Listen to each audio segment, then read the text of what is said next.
Aidan only had the 1 year of like success. If you want to compete, like, yo, Kayvon is the guy for you right now. He was more explosive as an athlete. Did you get a guy that still worked? Yeah, but would you want the guy that's better? Yeah. I want to see legitimate changes that benefit the players that we have out there, that put Aidan Hutchinson, that put Charles Harris, that put Aleem McNeil in situations where they can succeed. Wow, look at my hair. JB's It's moving split the like a twos. palm tree right now. Look, it's like split down the middle. Why would you interrupt the show to I don't know. talk It's about your just hair? bothering me. Anyways, carry out the show. But back to the Kayvon versus Aidan conversation we're having. I don't feel bad to say at this point because it was the same feeling I had heading into the draft. Same feeling you had heading into the draft. Shoot, we had a former All-Pro Bowler reach out to the station to say that was his feeling too. Mm-hmm. You wanted to be anonymous, but still. Yeah. I mean, we heard a former NFL player live on broadcast, and Jonathan Vilma said, "I'm just not seeing, extra moves." And again, it is his rookie year, and that's why I want to 100% make sure I'm letting you guys know that I'm not calling him a bust. I'm not telling you he's not going to be good. I just don't know if he's going to be what Kayvon's going to be, and I think it was on the scouting reports said by many guys that do this for a damn living that Kayvon has the higher ceiling. Yeah. Aidan was just a more pro-ready guy. I don't know. Where you at with this one, JB? Going into that draft, I definitely wanted Kayvon on our team more than Aidan, but I can see what the Lions were trying to do by picking him up. I mean, as you guys said, he is an already pro-ready guy. Homer as well, too, of U of M, so they kind of wanted to, stay home with that as well, too. But if you want to compete, like, yo, Kayvon is the guy for you right now. And shouts out to our man John over at Pro Sports Zone, actually taking a helmet to get it signed by Kayvon, a Lions helmet, which is now worth nothing. So there's that. Wait, so you want a Kayvon too? Oh yeah. Yeah. Yeah, just what are the reasons you wanted Kayvon over Hutch? I think he showed a better repertoire of pass rushing. I think he was more explosive as an athlete. And I think he fits the NFL scheme better. Yeah. Because Aidan would just really overpower people in college. He'd get past them based on brute strength, based on one or two moves. And in the NFL, you're not going to overpower that many people. You're not going to just blow through guys like you could in college. So I thought Kayvon brought a little more. The way his body control off the edge was impressive to me. And there's a lot of different things that led into it. Yeah, I think the other part too is Aidan only had the 1 year of like success, which was like concerning, I guess, for me, just because like I have Kayvon, who's been him from high school to college, and obviously heading into the draft too, still top 10 pick. Where with Aidan, it was that 1 year. Oh, by the way, he had David Ajabo on the side of that defensive line too. You know what I'm saying? Like in Michigan's conference schedule. But I don't know, man.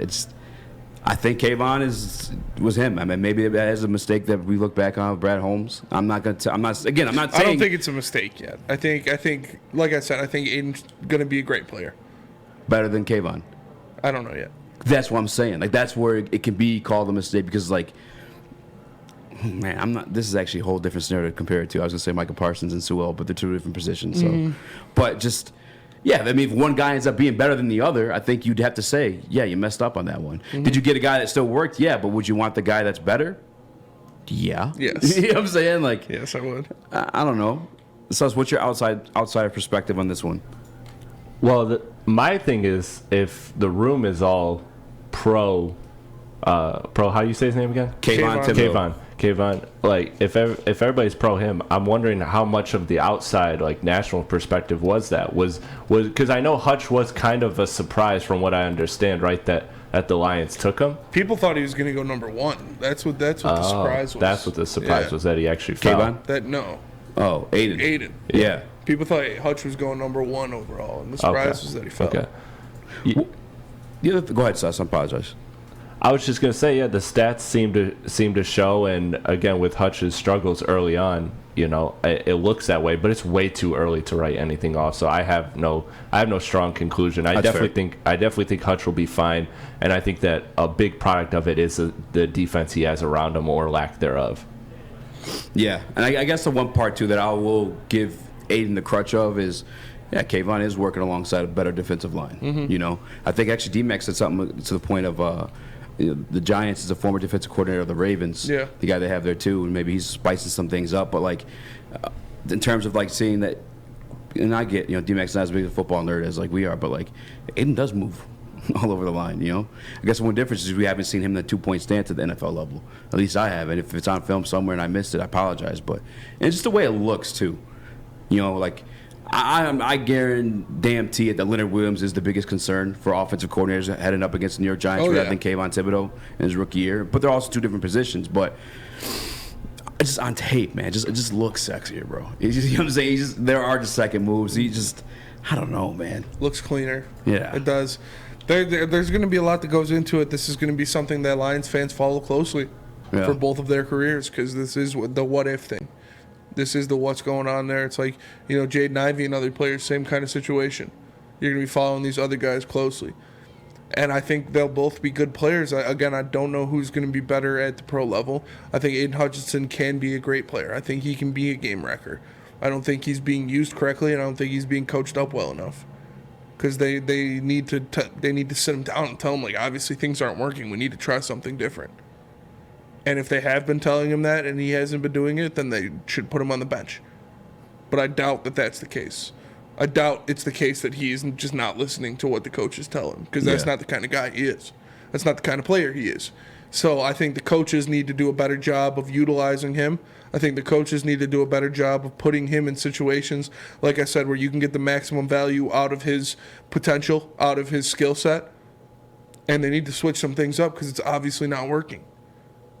To keep trying something and expect a different result, to keep trying something the same way and expect a different result, that is the definition of insanity.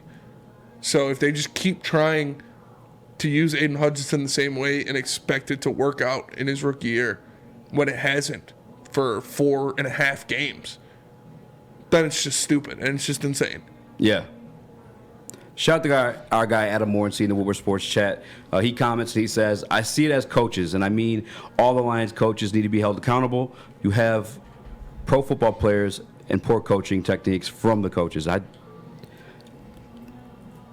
don't see that to be the case, to be honest with you. I mean, it actually very well may be. I did question the 2-point stuff, the fact that we've never seen him out of the 2-point stance and all that. So, yeah, it could be on the coaching. We'll see. I mean, I the same argument or sentiment, though. I've seen, AG kind of revive situations with Charles Harris last year. When we had him last year, his career high in 7.5 sacks. Obviously not seen that this year. Different style of defense as well. I see him make somewhat of a career for undrafted free agent Jerry Jacobs. And I get sometimes, too, you just find those diamonds in the rough. We've seen him revive Jeff Okudah. Although we only see Jeff Okudah in his rookie year, maybe I'm giving AG too much credit. I have some excuses just now I gave him. Yeah. I think you are. No, because he revived Tracy, too. Revived Tracy Walker. I mean, Tracy was good before they changed his position. What do you mean? Oh, yeah, before Matt Patricia came through? Before Matt Patricia changed his position, like the year before that, he had 100-something tackle season. Yeah. And then Matt Patricia changed his position. But that's what I'm saying, though. AG come along and saying, hey, you're better this way, puts him back in position where he excels. Well, I mean, I could have done that. It was pretty obvious for everybody except for Matt Patricia. Maybe so. I don't know. I'm very curious on what the people have to say. I misquoted the poll. I said, the Lions, should they have taken Aidan over Hutch? Yeah. Classic. There's a lot we're gonna have to see. There's a lot we're gonna have to see with these guys, and you wrote Sauce on here too. I was just gonna say, what about a guy like Sauce? Sauce Gardner. I think Sauce Gardner. Obviously, he's a great player. Someone. I wish him all the best, but he is playing on a defense that is loaded. That's fair. There are a lot of players on that defense. That's true. There are a lot of guys to take the pressure off of Sauce Gardner. There are guys that get after the quarterback on that defense, so it makes it a lot easier for a guy like him to slide in, not be the center of attention, not be the guy that's accounted for. I mean, he's accounted for, but not schemed for. When you have guys like Quinnen Williams, who has at least a half a sack in every game this year. Yeah. You have a guy like Quan Alexander, who's playing at an all pro level. It's easier for a corner to fill into a team like that than it is for a guy to come in and try to be the best player on a terrible defense. I'm with my guy, one funky Lions fan in the Woodward Sports chat, commenting that Harris was a 2-point stance last year because he was an outside linebacker. Y'all remember how bad Vinoy looked when he was out of position, switch back. Yeah, I think he should switch back too because obviously this one ain't working. Yes, I expected that last week. That's what pissed me off. They're like, yeah, we're going to make changes.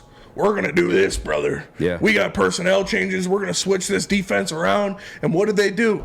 They just came out there and benched Deshaun Elliott, who's one of our band. They're like, yeah, that's the big changes. Then that wasn't changes. You didn't change anything. You just put a worse guy out there on the field. I want to see legitimate changes that benefit the players that we have out there, that put Aidan Hutchinson, that put Charles Harris, that put Aleem McNeil in situations where they can succeed. If you're not doing that, you're failing as a coach. If you keep trying to do the same thing, it's not working, not make any adjustments, not try to change things to help these guys get better, you're failing as a coach. So we'll see what happens against Dallas. But if they don't go out there with legitimate changes, we're going to get torn up. And guess what's not going to be a problem for Dallas? Getting the Jared Goff. Because they have Micah Parsons. They have DeMarcus Lawrence. They have Trayvon Diggs out there latched to somebody. And what do with Micah Parsons? They start him at middle linebacker his rookie year. Oh, he's playing well. Oh, shit, this guy can get to the quarterback. You're not a linebacker anymore, bud. We're playing you as a rush end for the rest of the year. And look what he does. He almost breaks the rookie sack record.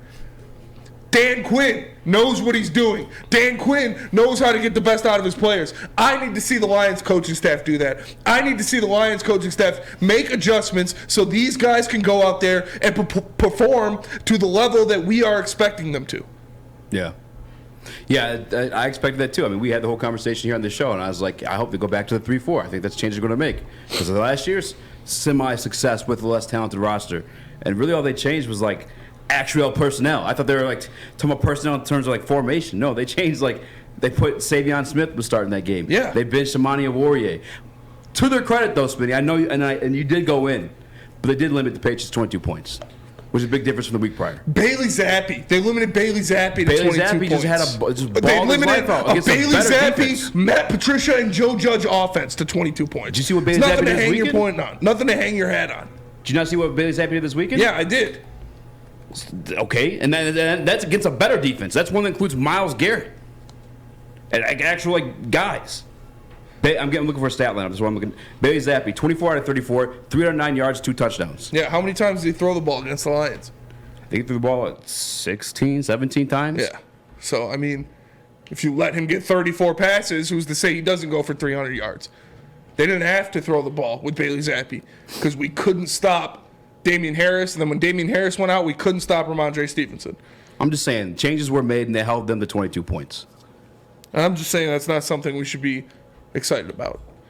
But it's an improvement, is it not? I mean, it quite literally is an improvement. That's all I'm saying. But I'm the AG guy. I defend AG. Yeah, That's what I do. I don't understand why you're lost on it. It literally is an improvement. You complain about Geno Smith being a career backup and putting up 40 points in us. Yeah, and they have a much better offense though. The Seahawks? Yes, they have better weapons. Geno Smith, sure. as a career backup, he's still a better quarterback than Bailey Zappi. Decaf Coffee, DK Metcalf, and Ty Lockett are a great receiving tandem. I told you about my boy Will Dissly being a problem. Like, Will Dissly is good. Noah Fant is good. Rashad Penny was playing great. Yeah. It's that the Seahawks offense is better than the Patriots offense. Although I'm glad they didn't let Bailey Zappi throw 40 up on him. But you still can't. They only forced the Patriots to punt once. So yeah, they improved. They got one punt. They improved a little bit. They did. They forced them to punt once. A rookie quarterback, 8th round pick or whatever he was. Rookie quarterback could put 300 yards and on Joe Judge and Joe Judge and Matt Patricia.